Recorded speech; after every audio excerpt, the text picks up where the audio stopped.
Teman-teman, di depan kita ini adalah demonstrasi tentang rangka manusia. Ini ukuran asli dari manusia dewasa. Jadi lebih dan kurangnya seperti ini teman-teman. Nah, ketika terjadi pergeseran di ruas-ruas tulang belakang ini, baik di toraknya maupun di lumbalnya maupun di sini di tulang lehernya teman-teman, maka besar kemungkinan akan ada saraf yang kejepit, Nah, bisa dia itu melintir ke kanan seperti ini, bisa lihat sini, atau melintir ke kiri seperti ini, atau dia seperti ini teman-teman, atau bahkan masuk ke dalam sini. Nah, yang kita lakukan adalah bagaimana ketika terjadi pergeseran tulang belakang ini, kan ada saraf yang kejepit itu teman-teman. Setidak-tidaknya ada otot yang ketarik. Apa yang kita lakukan? Coba kita demonstrasikan. Ini kan harusnya seperti ini ya, normalnya manusia. Seandainya tulang ini lumbal ini geser ke sini teman-teman, sampai bungkuk seperti ini. Coba kita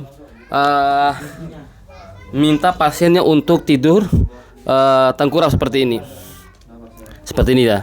Kemudian kita lakukan pijat dan urut di bagian ototnya, kan tidak mungkin langsung pas di bagian tulangnya.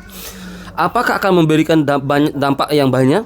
Kemungkinan tidak teman-teman, karena pijatan dan urut itu hanya kena di bagian ototnya. Kemudian kalau memang di sini terjadi saraf kejepit teman-teman, tulang geser nih, kan dilihat di hasil MRI-nya itu. Kemudian kita tusuk pakai jarum ya, atau kita bekam teman-teman, atau bahkan yang paling yang paling membuat kita geli itu disinari teman-teman. Bisakah tulang ini lurus dengan sendirinya? Jadi dengan obat-obatan tadi, dengan anti nyeri dan lain sebagainya? Tentu saja tidak.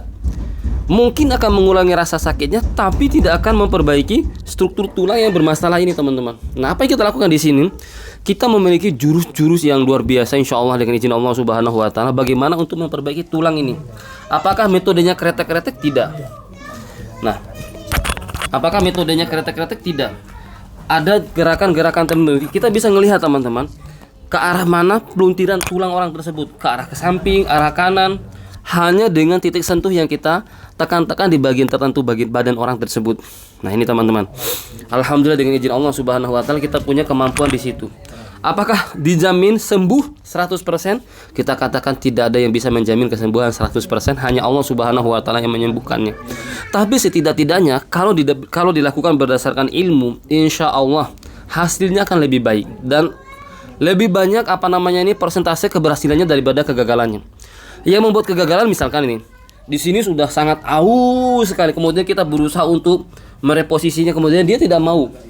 Nah, itu tergantung dari misalkan kekuatan badan orang terlalu lemah sekali, kemudian atau terlalu tua sekali, atau terlalu kurus sekali sehingga tidak punya tenaga. Ketika kita melakukan reposisi, mengembalikan tulang ini, ya bisa jadi tidak ada tenaga untuk mengembalikannya. Nah, kelebihannya tempat kita insya Allah teman-teman, semua itu menggunakan tenaga pasien. Menggunakan tenaga pasien. Nah, teman-teman seperti ini. Nah, besok kita akan pelajari bagaimana pengaruh kemiringan ini cervix ya. Pengaruh tulang bonggol ini, tulang panggul ini terhadap kesehatan. Luar biasa teman-teman. Termasuk kenapa orang bisa gagal ginjal, kenapa orang bisa kena diabetes. Ada sarafnya di sini. Termasuk nanti bagaimana pengaruh kebungkukan tulang orang di sini, teman-teman, terhadap kerja organ di depannya. Nah, seharusnya ini kan, teman-teman, seperti ini ya, tegapnya badan manusia ya, lebih kurang seperti ini. Nah, di dalam ini kan ada perut, ada organ-organ lah, pada paru-paru, ginjal dan lain sebagainya di bawah sini. Semuanya. Nah, ketika manusia itu posturnya terlalu bungkuk, teman-teman, seperti ini, otomatis organ-organ yang di dalam ini teman-teman saling bertumpukan. Kerjanya jadi berat, termasuk bagaimana orang itu kerja ginjalnya, kerja jantungnya, kerja paru-parunya. Itu semuanya pengaruh dari sini teman-teman. Lebih kurangnya. Nah, itulah kenapa kita bisa menyelesaikan banyak sekali pasien problem kesehatan itu dengan izin Allah Subhanahu wa Ta'ala dengan gerakan-gerakan ringan. Contoh sederhana nih teman-teman. Ketika orang badannya terlalu bungkuk seperti ini, coba bernapas. Sulit.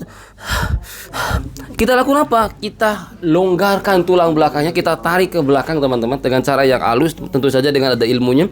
Orang itu langsung merasakan lega.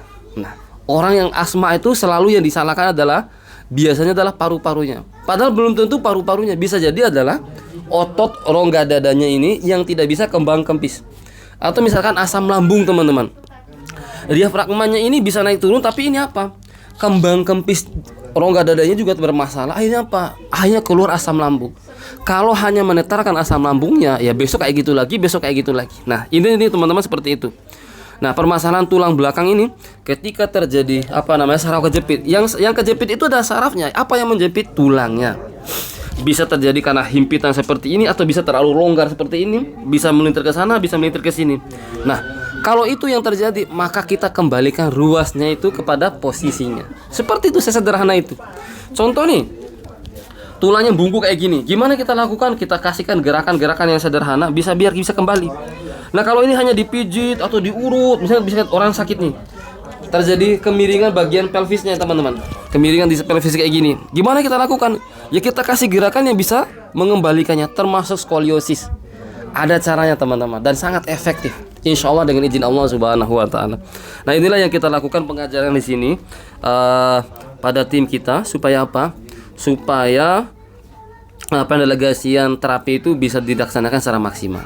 Mudah-mudahan Allah Subhanahu Wa Taala memberikan kesembuhan pada kita semuanya. Assalamualaikum warahmatullahi wabarakatuh.